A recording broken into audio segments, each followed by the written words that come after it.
আমার মা আজকে পাঁপড় ভাজলো, কিন্তু সেটা একবারে কুড়মুড়ে আর মার হাতের জিনিস বলে সেটি আরও টেস্টি হয়েছে।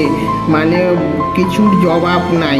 মানে মার, তোমরাই জানো যে মার হাতের জিনিস অমৃতর থেকে কিছু কম না। আর সেই অমৃত তুল্য জিনিস মায়ের হাতের ভাজা হুড়মুড়ে একটা টেস্টি জিনিস, মানে খেতে সেই একবারে বলার কথা নাই, একেবারে ফাটাফাটি। তোমাদের মায়ের হাতের রান্না খেতে কেমন লাগে তা কমেন্ট করে জানাও।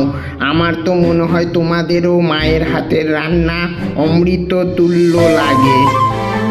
মানে যে যতই ভালো রান্না করুক না কেন, কিন্তু মার হাতের রান্না একবার না খেলে সে যেটাই হোক, মা যেটাই রান্না করে দিক সেটাই একবার অমৃত তুল্য।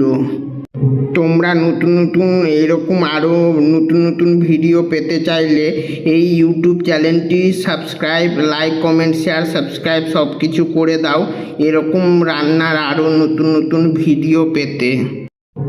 এই কুড়মুড়ে পাঁপড়টা খেতে একেবারে ফাটাফাটি, একবারে অমৃত তুল্য।